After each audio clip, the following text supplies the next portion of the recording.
Endure Age has hit a milestone. We're officially in double figures. This is episode 10. And it's brought to you by Dr. AC Lawrence, psychiatrist, and Just Pure Health, South Africa's go-to premium plant-based superfood blends. Whether it's recovery or daily wellness, they've got your health covered. Check them out on justpurehealth.co.za. You'll see a few around me here, so yeah, go check them out. My favorite is the beetroot. Try it out. So with it being a milestone in episode 10, I thought very hard and I asked myself, who is South Africa's most manliest man? And my first thought obviously went to rugby. But then I thought deeper, who leads the champions onto the field? And then it hit me, our Impi. He is a warrior that goes to battle with the South Africans every single weekend. But he's also IFBB Pro Bodybuilding champion. Sibusiso, how are you? I'm all right, brother. How are you doing? Good. Thanks for joining us on the Endure Edge. Thank you for having me, man. Very exciting to have you. Thank you for having me. You just come a special double digits podcast. Yeah, the manliest man. 100%. Just take me through that a little bit, if you don't mind. Yeah. I watched you this weekend against Italy, running out there for the Springboks. Yeah. And obviously we've all watched you for the World Cup or whenever the Springboks play. It's only local games. Yeah, 100%. Locally. Like, take me through that experience before you run out in the tunnel, that switch that you flip, because it just looks so electrifying. It is. Look, it's the people that know me well will also know that it's slightly outside my personality. Only because, contrary to as you mentioned, I'm an IFBB Pro. Contrary to that, a lot of guys will be like, oh, but it should be easy because you always, you compete. You're always seen, you know what I mean? But, personality, I'm actually an introvert. I stick to myself. I'm a recluse. But having had done that experience, it is absolutely, absolutely palpitating. It's electrifying. The energy, you build the courage, and I think what becomes important is understanding the why, right? A lot of guys, don't understand the why that is important for us. And I think without trying to compare us to any other country, but it would be the equivalent of us doing our haka, right? For sure. It's our introduction. It's our way of saying we're here to dominate, and also we're showing our representation in terms of what is authentic to us South Africans. The Zulu warrior, which represents strength, power, and as you said, a manly man. Yeah, and just on that note with the Zulu warrior, etc. Because it's obviously heritage, right? Yeah, it's identity, right? Do you ever feel that the ancestors are with you when you're running out there? I mean, because it looks like it. You bring the spirits of Shaka Zulu, man. Him being a warrior and a conqueror. Being able to defeat, a few armies. So you bring that into the field. And I think what's important as well, last year there's a huge picture that trended between myself and Sia. I love that picture. And right. And I think that's the authenticity and the message in why we do what we do. It's to charge up the guys to say, listen, there might be 15 or 20, 23 of you guys on the field, or rather, 15 as I said, but the reality is you've got not just the 45,000 at the stadium, but you've got the 55 million people watching you guys. It's to charge up the guys to say you got the whole country watching you guys. Yeah. And also just to give the buffer to say that we also have your back. Yes. We might not be physically be able to get on the field and score the tries for you, do the tackles, but the large perspective of it is that we do have your back. Win or lose, we have your back. And that's, I think, is the trueness of South Africa, is that we are such a country that sticks together. We a country that, if one of our own is going abroad and doing something to represent the country, we'll support you. This morning, actually, I read under 17 netball team just won World Cup or something like that. That's crazy. I don't know much about netball, but I was excited. Yeah. I was like, yes. Yeah. You know what I mean? So that for us that's a symbolism of why we do what we do when we get on the field. Yeah, no, it's crazy. We're taking all the trophies at the moment. No. We wouldn't even want a flower show in the UK or something. Right, exactly. So standing in that tunnel, do you lock eyes with the Springboks? Do you see them before you run out? Do they feed off your, and I know they feed off your energy, obviously, but I'm sure that like the energies between the two of you guys feed off each other. It's crazy, brother. It's crazy. I've had the privilege of, spending some time with the boys in Nelspruit last year when they had their last match in South Africa. And, having, a few of them walk up, to us and be like, listen, we just want to echo the sentiments that you guys don't know, what it means for us to get on the field, straight after you guys have set the tone and got the crowd going. That's awesome. They're really appreciative of it, understanding the role that we play in setting the tone and the atmosphere for them, So, in the tunnel, I think everyone is in their zone, bro. Like, I've played rugby before, it's not because you're trying to be arrogant but you're just locked into your head. So everyone is in that zone. I know my mandates to set the tone, set the atmosphere. They know their mandate to play. So there's not really much interaction that happens in the tunnel as much as it's more like, I got you. And it's more like them saying, thank you so much for this. You know what I mean? Yeah, so it's amazing. It's an amazing experience. That's awesome. And you do an amazing job. Thank you so much. We all love it. We all love you. Thank you so much. Keep it up. I want to go back to some early days and I'm going to get into that brain a little bit later. Right. I just want to talk some early days. I saw you a Durban boy, KZN boy. Yeah. But then you hit the global stage. If you can take me a little bit through that journey. So, man, it's been such an amazing experience. I've always said I stumbled into bodybuilding. I was never one of those kids that had a bodybuilder's poster on the wall. And I was like, I want to do that when I grow up. I'd genuinely be lying if I said I was one of those guys. I was spotted by a gent in Durban. As you said, I'm from Durban, called Andrew Hudson, who was an IFBB pro. And he was like, hey, but listen, I really think you could do this thing. You got the genetics for it. And I never understood what it was. So anyway, cut a long story short, I Googled this thing. I'm like, man, there's no way I'm going to be doing bodybuilding. Because I didn't understand it, right? And then he's like, no, man, go for it. And I went for it. 2014, I did my first show, got a beautiful reception, been on stage. I was one of the biggest juniors ever to come out of South Africa at the time. And then I got invited to do KZN champs. I was then invited to contest the senior overall, which is something that was never done by the then president of KZN, Joel Manju. And then I went and did essays. And what people don't actually know is that was actually the pivot, in terms of me deciding if I want to continue the sport or not. Because here I am, I'm getting such a beautiful reception. I was called the kid prodigy because I was that guy, right? And then I get my ass kicked at SA Champs, right? Wow. Who's, by a guy who's now actually my gym partner and very close mates of mine, also IFBB Pro Muzi. And I got so humbled. And then I was sitting there going, okay, this is either going to be a beautiful story out of this, or I'm going to be that guy that, came in the sport and left. So I was like, okay, cool. Let me give it another shot. So I really did. Came back. Now I'm a senior. And then I won SA Champs as a senior twice. And then I moved to Johannesburg, met my coach, and we were like, listen, let's go for gold. Gold is obviously getting the IFBB Pro card. And with God's grace, I became the first Black South African to win an IFBB Pro card in South Africa. Yeah, that was for me such a beautiful experience to be now echoed and etched in history for the rest of IFBB, pro. How many years ago was that? This is 2018. 2018. And since then, has there been any more so, black gentlemen that have killed it? 100%. No, okay. There's been amazing. Thing is about South Africa, we've got a lot of talent, brother. No, we do. We've got beautiful physiques. We've got guys that work hard. It's just a matter of getting the right resources to them. Yeah. But in fact, the guy that kicked my ass in Cape Town actually got his pro card about 6 months after me. Oh, wow. Yeah. Okay, that's awesome. He's your gym partner. He's my gym partner. Okay. Yeah, he's now 22 pro. He's done very well. He's done exceptionally well. 7th in the world right now.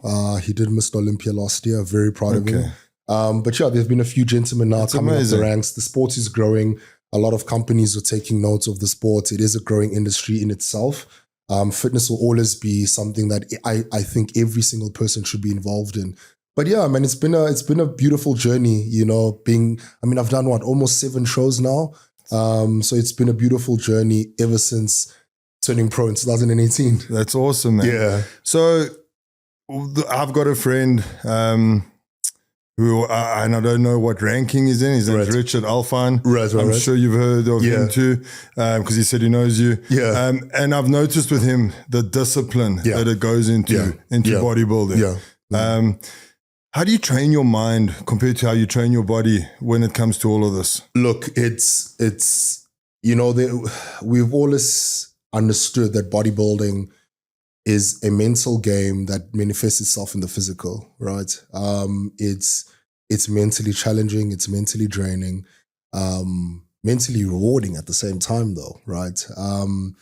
And you know, you want to formulate a team around you, or rather what I call an ecosystem around you, your support structure.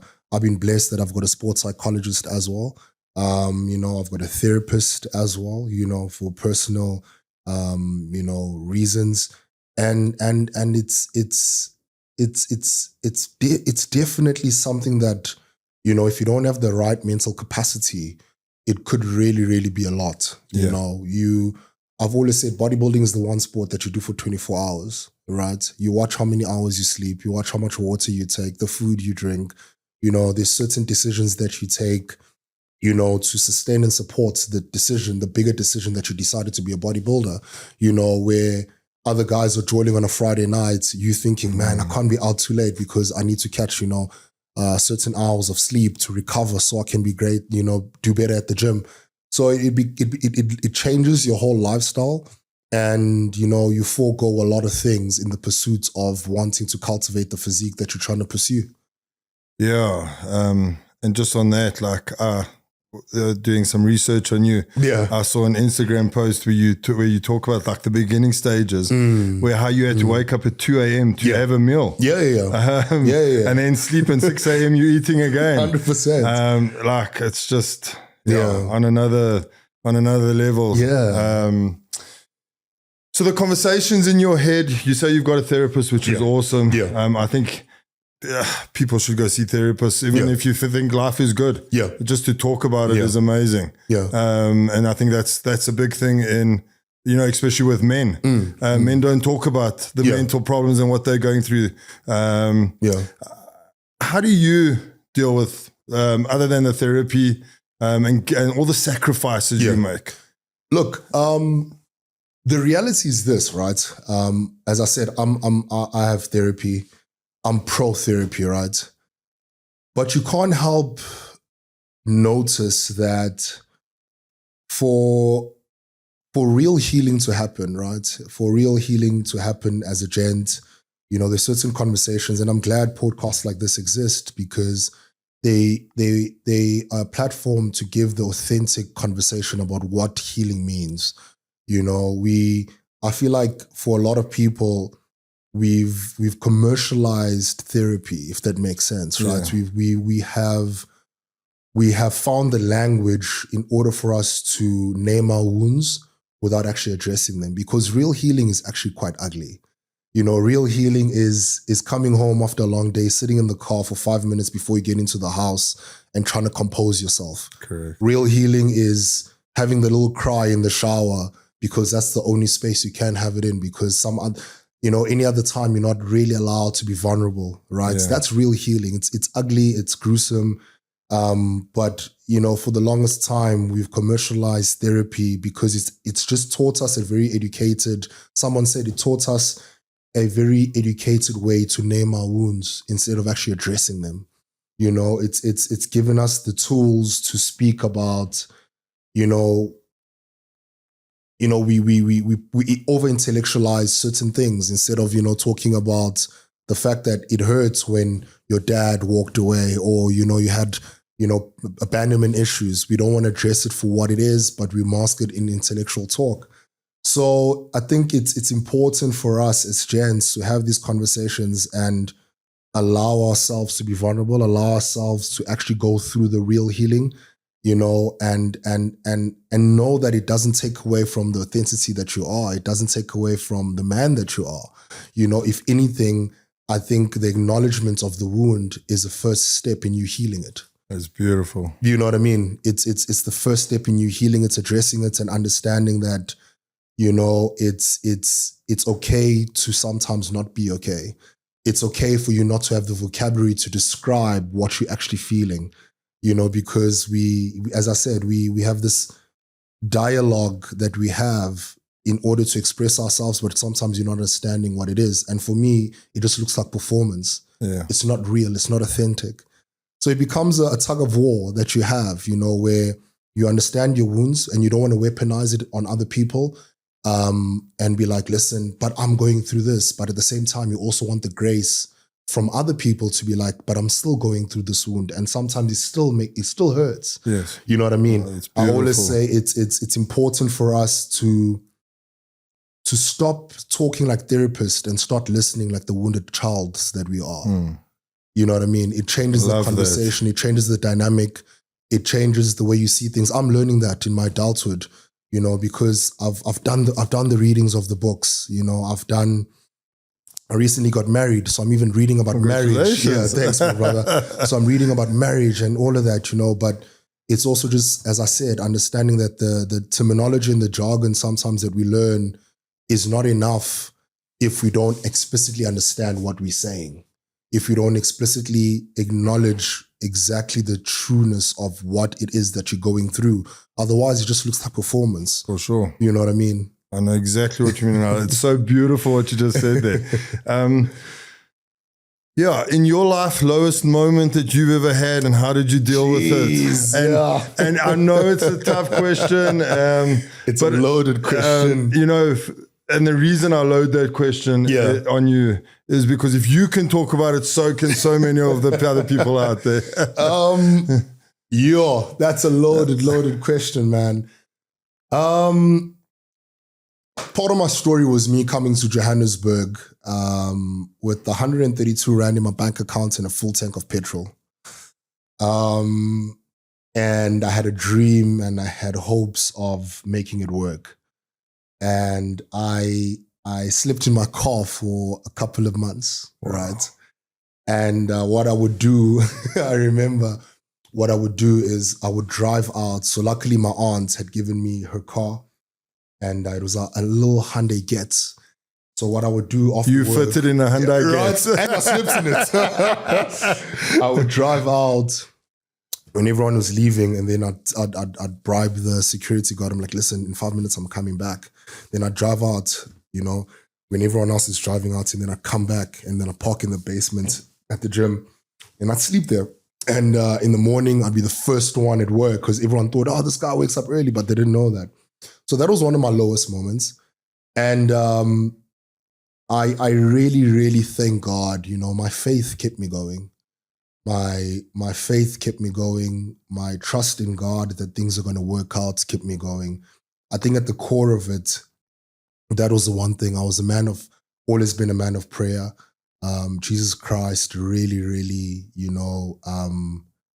was there for me in my lowest moments, right? But over and above that, you read scripture and there's certain things and principles that you learn from scripture that you can't help but understand that it sustains you in life. Because one of the scriptures that I really love is that whatever you do, do it as if you're doing it for the Lord. So right now, me doing this podcast, I'm honoring the invitation by Jacques, but I'm doing it for the Lord. Do you know what I mean? For sure. So even with my training, I was like, listen, I'm going to train because I'm doing it I'm doing it for the Lord. And the Bible in Proverbs says that, he's a rewarder of those who do good. So the reward was me getting my pro card. The reward was me getting the endorsements. The reward was me, being etched in history of bodybuilding. So those moments, it was exactly that. It was my Lord and Savior and just working hard. And I know it sounds cliche, and I know it sounds, what's the word I'm looking for? It sounds very fleeting, right? For someone to say, just work hard. you know, in the society where it actually looks like every single thing is against you, right? Yeah. Our economy is not the greatest at the moment. We have the highest unemployment rate. And then someone is going to be like, just work hard and things will work out. You know what I mean? But I really do think, you know, my old coach used to say, Josh, he used to say, hard work works. Hard work works. Right. And you used to boggle me. I'm like, what does that even mean? But hard works. Yeah. If you want something that's going to work, it's hard work. You know, I've seen guys that just stuck to what they needed to do and worked hard. And somewhere along the line, somewhere, somehow, by God's grace, you know, or whatever religion you practice, or if you're a person that, you know, believes in higher power, it works out, man. I've seen guys from TikTok that started as, you know, motivational speakers on TikTok. Next thing, they're writing a book, and it's a successful book because hard work works. Consistency is where it's at. And I love that you went to the spiritual factor. And I know what your answer is going to be already, but I'm going to ask it. Yeah. When everything is against you, what do you do? I pray. I pray, man. I pray. I pray when everything is against me. I pray when things are for me. I've always said, on my best and my worst day, I just never want to forget that I need the Lord equitably, you know. But yeah, man, I pray. And as I said, I recently got married. So I also talk to my wife. She's my best friend. You know? That's the Bible awesome. says the two shall become one. So she's my best friend, man. I confide a lot in her, you know, and I pray, man. There's power in prayer. There's power in meditating. There's power in understanding, as I said, understanding where you are, conceptualizing where you are, and then finding ways out. You know, sometimes it might not happen the next day. It might not happen next month. It might not happen next year. But there's always hope. I love that. A lot of warriors like yourself. Yeah. And I hear you talking mind, body, spirit. Yeah. How do you keep your spirit strong other than prayer? Right. I mean, read the word, my brother. I read the word. And over and above that, I think, you know, it's one thing, as I said, learning the language, reading the word and knowing the vocabulary, but it's actually living it. It's living it in understanding. You know, for example, again, I'll give you a scripture that it says, love the Lord with all your heart.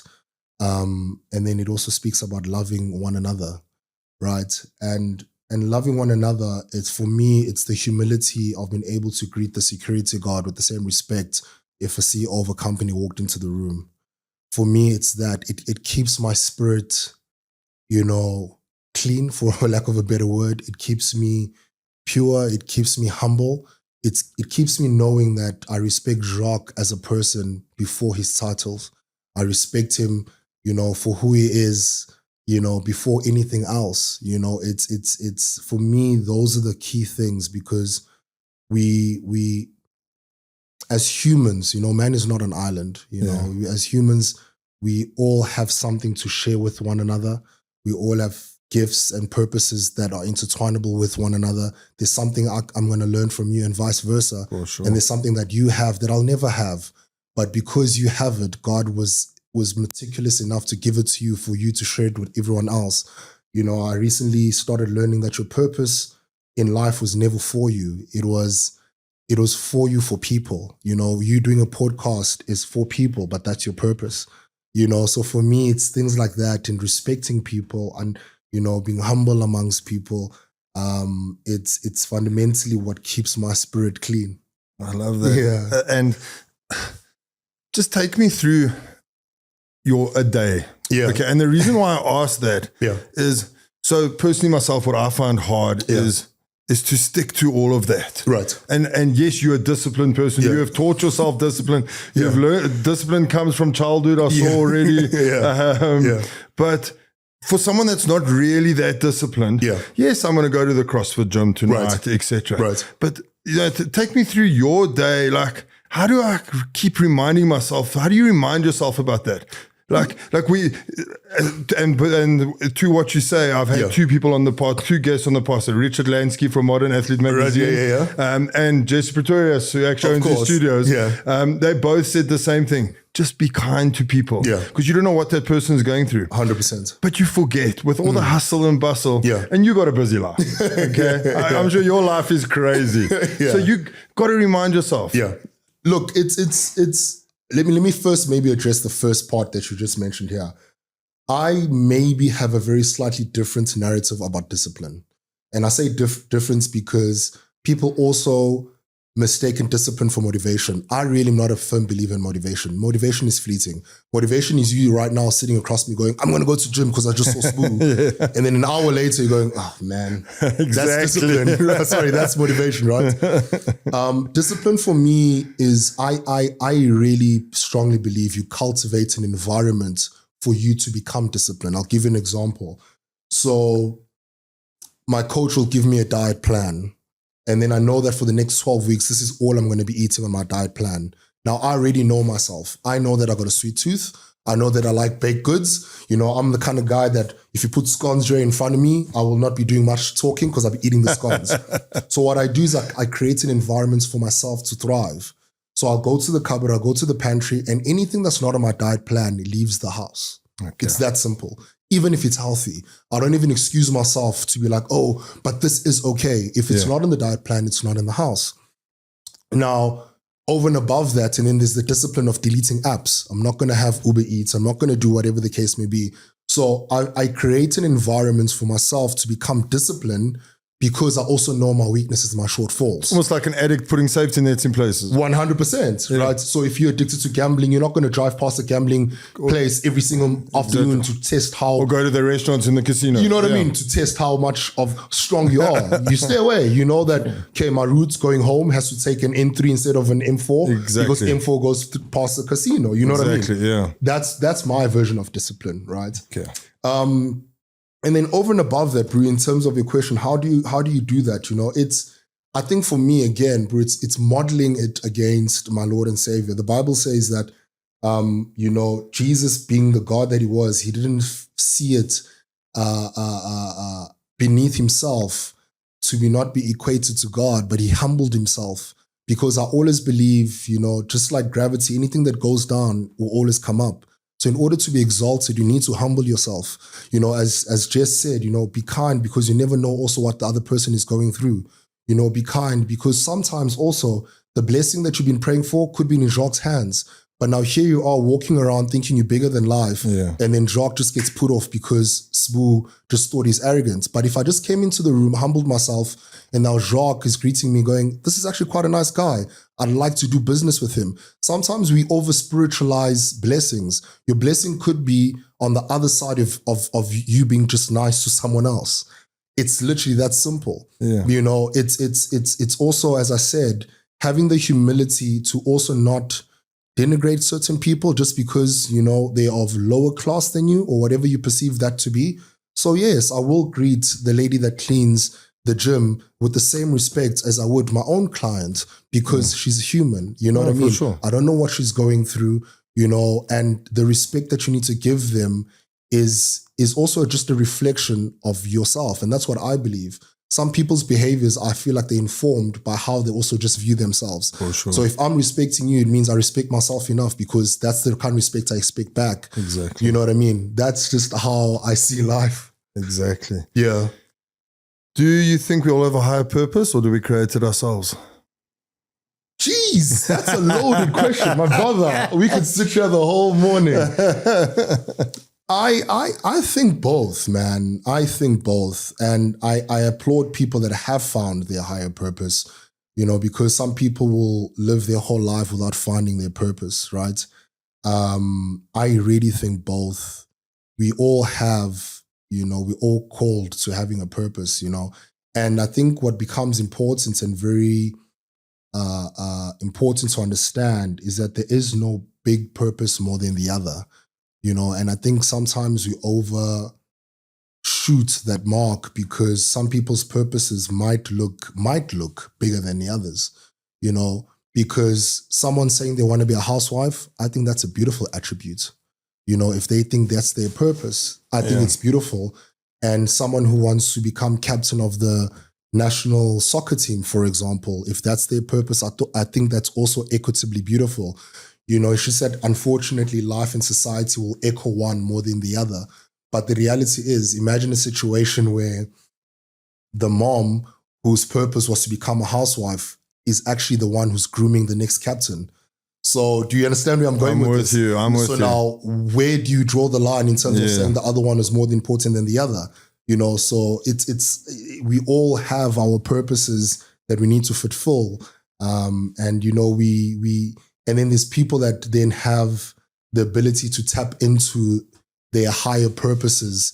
And I find that very beautiful when someone is living through their great. One of my very close mates and mentors is Sibusiso Kotelo. He's one of those guys that I've actually seen a chat with him before. He's amazing. He's one of those guys that are living through his purpose and his grace, and everything is in alignment. So that's him finding his higher purpose, being able to, educate on the platform and the stages that he has. I find it beautiful. One of my other clients is DJ Fresh, him expressing himself through music, podcast, radio. That's his purpose. Anele Mdota, one of the greatest radio presenters in the country, in my opinion, found her purpose, higher purpose. You know what I mean? But these are also the people that when you start engaging and speaking to them, you also realize that there's other purposes. There are other purposes in their lives. If that's the right word to use. Is an amazing mother, and people maybe might not really know that much about her, but it's one of possibly the key things in a life more than becoming a radio personality. Do you know what I mean? Yeah. But it doesn't mean that the other one outshines the other. It just means she knows how to coordinate everything and work it seamlessly. Yeah. No, and I love that what you say. We got more than one purpose. Absolutely. We don't just have one purpose. Absolutely. Yeah, and Vusi must be the best motivational person in this country right now. 100%. His TikToks, his Instagram reels, absolutely, is just like on another level. Absolutely. Your relationship with Solitude. Yeah. As a guy from the gym. Yeah. You love movement. Yeah. Do you ever just sit in stillness? Absolutely. Absolutely, brother. Meditation? Absolutely. Absolutely.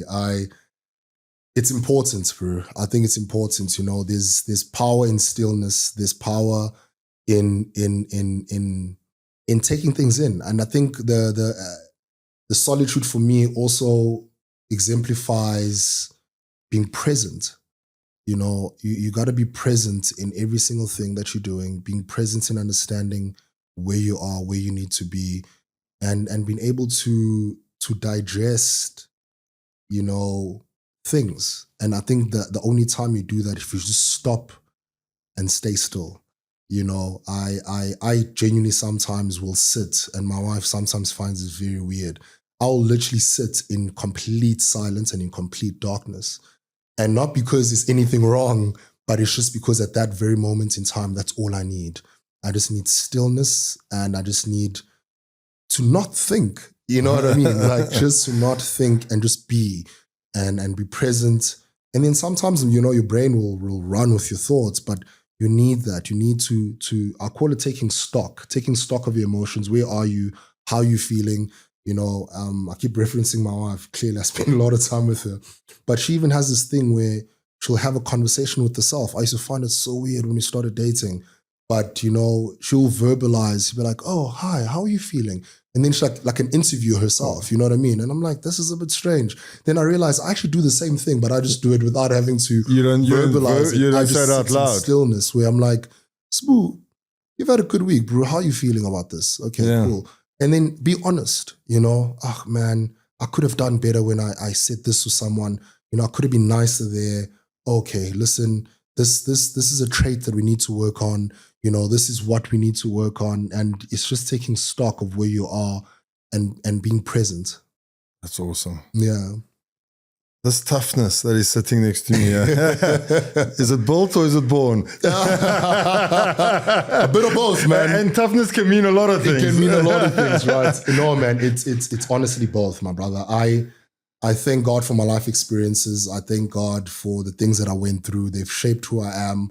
A lot of people know my story. I was raised by very strong 4 women, very different personalities, but it's shaped who I am. It's informed who I am. It's even informed the dad that I am to my sons. It's formed And the toughness is also, obviously cultivated along the line with the experiences that we have. And obviously the physique as well. I mean, my parents, were both great athletes. My dad was a boxer, professional boxer. My mom was a shot put and javelin athlete. So I thank them for the genetics. Shout out to the parents. It does help. It goes a long way, man. But yeah, man, it's life experiences, I think David Goggins says that stay hard. Yes, right. And yes, one of the things that it's about what you're made out of. Some people will get into the water and they become stronger. Some people will melt. It's just about what you're made out of. You know what I mean? And I thank God that, through the life experiences that I've had, for someone that suffers with depression and anxiety, I've been able to just keep fighting, keep showing up, keep fighting, keep showing up. Wow, I can't believe what I just heard, and I didn't know this about you. Yeah. Let's dig into that a little bit, please. Yeah. I'm even forgetting about the question that I did have for you. Yeah. Depression, anxiety. Yeah, man. So where did this come from? Yo, bro, life experiences, man. Life experiences, things.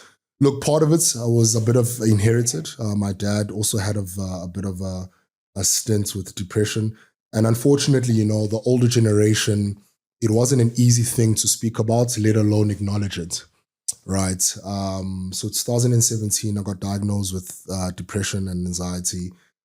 Still on medication, still going through the journey, and you get to very dark spaces. You know what I mean? Where, as I said, there's these conversations that we're not really proud about having because we feel as if it's going to take away from the authenticity of who you are. But sometimes you sit back and you just have suicidal thoughts where you're like, yo, dude, this is tough. I can't do this anymore. I'm out. You know what I mean? But you fight. You keep fighting. You keep showing up. You keep showing up for yourself. You're showing up for the people that you love. And you're fighting also an invisible thing. You know what I mean? Because unlike flu, which I currently have, I know what to do. I know to go to the doctor, get an antibiotic, and you feel the cough. There's the symptoms. But then when it comes to the depression side of things, there's no obvious alarms that, that give you the signals that, hey, listen, you're not okay, get better, you're not okay, and then you also sometimes think, but this is normal, but you realize it's not normal. It's not normal. You know what I mean? So it's been a journey, my brother. It's been a beautiful, and I use the word beautiful loosely, but it's been a beautiful journey of having to go deeper into myself in order to understand who I am now and who I want to be and how I want to show up in this life, so it's been a journey. And I was going to say, it actually sounds like you've taken the positives out of. You have to. It's not easy. It's not easy. No, for sure. And if my wife was sitting here next to me right now, she'll tell you she's seen the ugly, the highs, the lows. There's certain days where I don't want to get out of bed. That's just me being honest. And there's certain days where living feels like the biggest challenge of the day, just being able to get out of bed and live, but you fight, you get out of bed, you fight, and you keep pushing, you try each and every day to show up with a fresh set and a mentality of saying, this is what I have to do. You know what I mean? Like, again, I'll reference David Goggins, he normally says that courage is not the absence of fear, but it's doing stuff in the presence of it. It's in the presence of going, this is hard. This I really don't want to do this.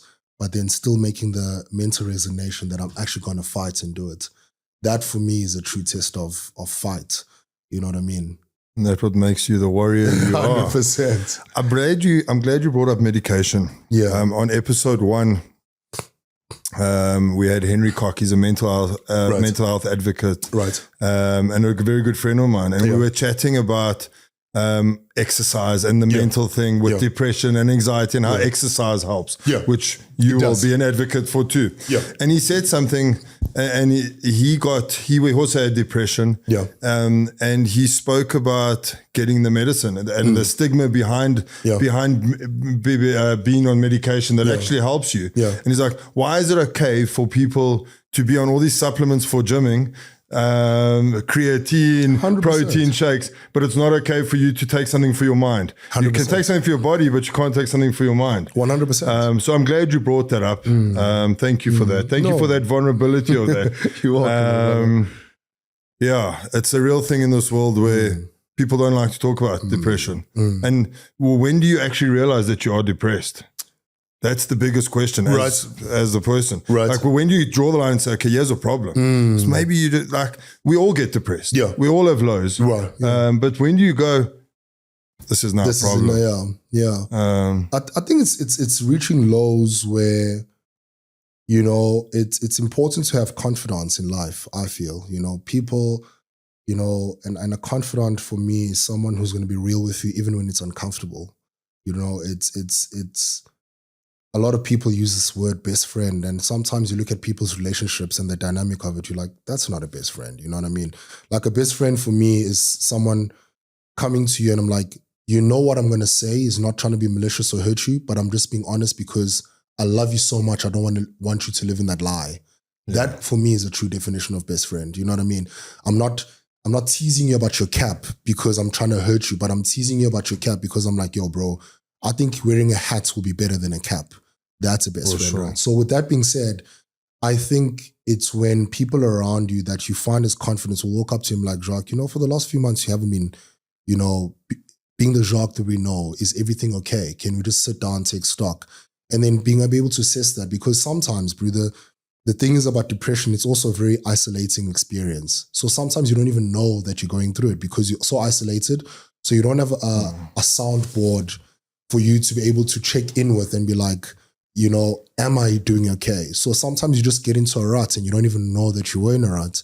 But having those people around you to be like, listen, there's that smile that normally rocks up at 8 o'clock when I see you in the morning. I haven't seen it in a while. Is everything okay? Are you just currently going through something, or is it like a bigger picture of, you know, mentalness? You know, so it's important to have people around you that are going to be that honest with you, even if it makes you uncomfortable. Community, ecosystem, community. And how does the gym give you that?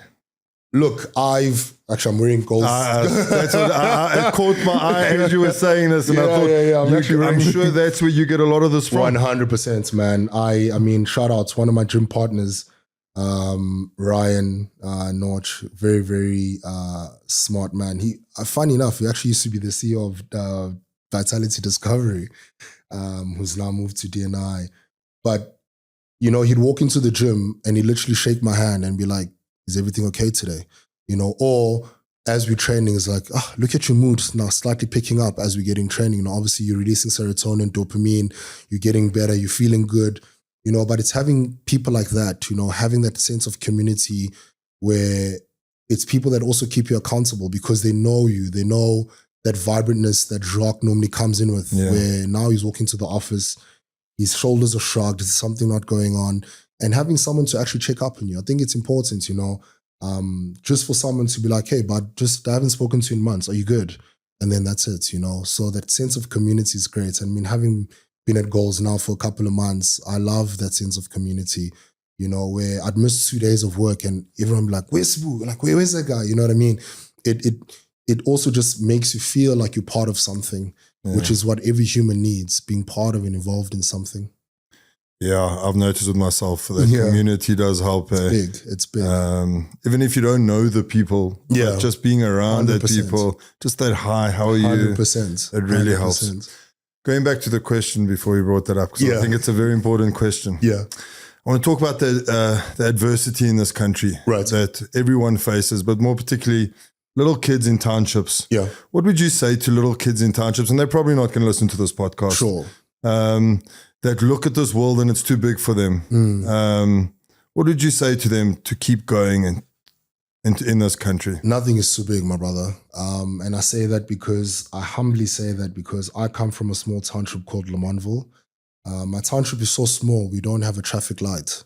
That's how small my township is. It has 2 entrances, 2 exits. That's how small my township is. But by God's grace, I was able to come out of that situation, establish, you know, myself as the first Black IFBB pro, and now been able to rub shoulders with the Springboks.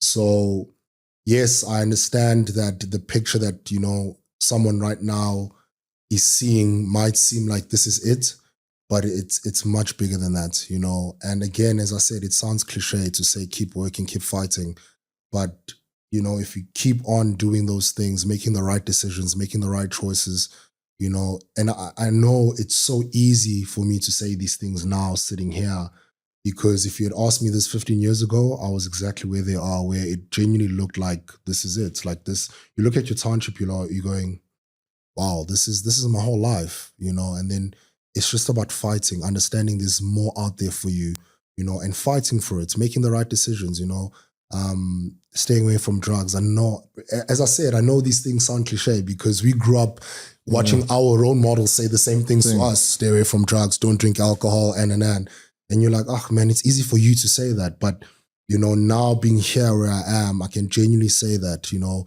making the right decisions, you know, it matters. You know, stay in school, study, do right, bro. Like, honor your parents. You know, it's those small things that become very big in building your character and you being able to have the right character for this life, you know, because good characters do get rewarded. You know, even though, you know, the society right now will tell you otherwise, but good character does get rewarded. Yeah, just don't lose hope, eh? 100%. I think hope in this country is a big thing. 100%. And again, the Springboks the Springboks haven't had a great time. A few years ago, everyone was doubting the Springboks. They're a huge testament of hope, my brother. I mean, you look at the guys where they come from. Yeah. I absolutely admire each and every one of those guys' story. Like every single one of them, bro. Like, you know, Impi started playing rugby. I was going to say, no, he was the one with the number, all the letters, the names on his number. Yeah. You know, like he started playing rugby late in his life. I think he's now top 10, one of the highest try scorers in the country. You know, in fact, I was telling my wife last night, he actually has the best ratio games to tries. Oh, wow. You know, yeah. You know, like, look at that. It's inspiring, bro. Like each and every one of their stories. Sia Kulisi coming from a small township as well, you know, becoming the captain of the biggest rugby team in the world, not just in the world. Say that again, in the world. In the absolute world. It's inspiring stories, bro, you know. So what I'm saying is it's possible. It's possible to get out of the situation as long as you just keep working hard, man, and making sure that the character is right. You push your body to the extreme. You have to. Every single day, probably. What has that taught your mind? So I believe, let me just say this correctly, your mind will follow your body. Absolutely. So what pushing it to the extreme every single day, what does that teach you with your anxiety, your depression? Yeah, look, it's, you know, I've always said this, that you need to have a very healthy but unhealthy relationship with pain, you know, because bodybuilding in terms of how we train, it almost exemplifies exactly that. It's having a relationship with pain where you're trying to break through the pain threshold. You're trying to go further than what your body can allow you to do in order for you to grow. And isn't that true about life? You know, you grow outside your comfort zone. So while you're doing things that are comfortable, growth really doesn't, growth seldom lives where you're still comfortable. It seldom lives there, you know, and if you're one of the lucky ones, then I'm so glad and I'm happy for you. But growth will always happen where you're uncomfortable. I saw my wife trying to fight for a master's degree, almost losing her mind, trying to get a master's degree because of where she wanted to be, who's now, you know, a renewables lawyer, coming from finance lawyer. The transition was an uncomfortable situation, but that was growth. Yeah. You know what I mean? So growth seldom lives where you're comfortable. You know, so it's, for me, it's been that. It's where I get into the gym and I'm like, how uncomfortable can I make myself, you know, be? Because that's where my growth is going to happen. While I'm still doing reps and talking to Jacques, while I'm counting my reps, I'm still comfortable. I need to get to a point where trying to talk to you and train at the same time is sheer impossible because of the excruciating pain and the process that I'm going through in order for me to grow. And that's true about life, about anything. You know what I mean? Like it's true about anything. I can imagine setting up the studio wasn't a comfortable, you know, situation. Yeah. To pick up phone, trying to get a studio, trying to get a lease going, whatever the case may be. That was growth. That was part of your uncomfortableness in order for you to grow and get to where you are right now. I've noticed even in my life, when things are uncomfortable, it's actually worth it. 100%. It's the most, like when it's too comfortable, it actually means nothing. Right, like, exactly. You get stretched as a human being, you know, you start thinking broader, bigger, you know, and you got to be. If you could teach one thing, and this will be our final loaded question. If you could teach someone one thing about mental toughness, because let's be honest. Okay. Even battling with anxiety and depression, you have a mind that is so tough. Discipline, everything. If you could teach one thing to a person about mental toughness, what would it be? Wow, that is a really loaded question. If I could teach someone one thing about mental toughness, what would it be? There's power in vulnerability. That for me would what I'd teach. You know, there's power in vulnerability. There's honesty in vulnerability. There's honesty in sometimes sitting there and going, you know what, Jacques, I'm not okay. And today I don't have the vocabulary to actually explain to you why I'm not okay. I think that's power. I think it's being honest enough to say, Jacques, today what I'm feeling, I don't have the words for it, but it still hurts. And it still wants me to make me scream. I still want to cry about it. But you know what? I'm going to get better. I think that's where the true authenticness when it comes to mental toughness comes in, is being able to not mask the pain, but address the pain. You know, so I'm sometimes very particular about words and certain idioms and sayings that happen. You know, when people go, oh no, we're just going to shove that under the carpet. You know, it's the thing that we normally say, right? Yeah. But I normally look at it in a literal way, bro. In my mind, I'm like, if you keep shoving things under the carpet, where does it go? It stays under the carpet. You know, so for me, the mental toughness for me is also having the equipped mind to go through pain, not just get over it. And we live in a society where Jacques will go through something, you know, Lord behold, whatever it is that you're going through. And I'm like, oh, Jacques, get over it, bro. Get over it. No. You don't want to get over it. You want to get through it. And I think that's where the toughness comes in, is having to address the pain for what it is in order for you to get better and become better on the other side of it. Because getting over it, it doesn't mean that you've actually dealt with it. That's where toughness for me comes in. That's so beautiful. Yeah. And coming from a man, it makes it even more beautiful. And I'm going to say the word beautiful. Manifestation? Oh, absolutely, my brother. Oh, yeah. Oh, what do you mean, bro? I'll be training there at the gym. I'm like, yo, this is how my front double bicep is going to look like. I envision it, bro. You have to, you know, again, it sounds cliche. There's, I forget the doctor that said it, but he normally, the saying goes, you have to have the end in mind. You know, what is the end in mind for me to get an Olympia stage? So I've relived that moment in my mind so many times about being on the Olympia stage. I've relived that. And you believe it. And I believe it, you know. Now it's about putting the work to sustain what I believe, you know, putting the work that's needed for me to get there. But you got to manifest it, bro. You know, as I said, you know, the Bible actually speaks about, in Hebrew, it's called bara, which means to utter. You know, God created the words by saying things. So we speak things into existence, you know. So you gotta manifest it, you know. Like when someone actually, in fact, it's actually quite a joke at the gym. When people ask me, how are you doing? So I'm like, I'm alive. They're like, oh, but that sounds so sad. I'm like, no, it's actually a great start to the day. You know, me saying I'm alive, it you means woke up. I'm here. So for me, I see it as a positive, you know. So I'm manifesting the fact that thank God that I'm alive. Or someone will ask me, how are you doing? I'm blessed. Because I purely believe I am blessed. You know, whether you see it in, oh, but you know, materialistic things, whatever the case may be, that's your definition of blessed. Me being blessed means that because we're having this conversation, it means I'm alive for me to have this conversation. So you got to manifest things, bro.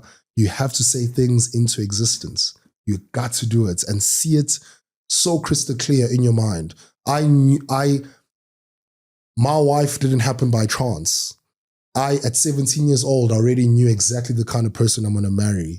And at 30 years old, I got my wife. You know what I mean? Well, 33.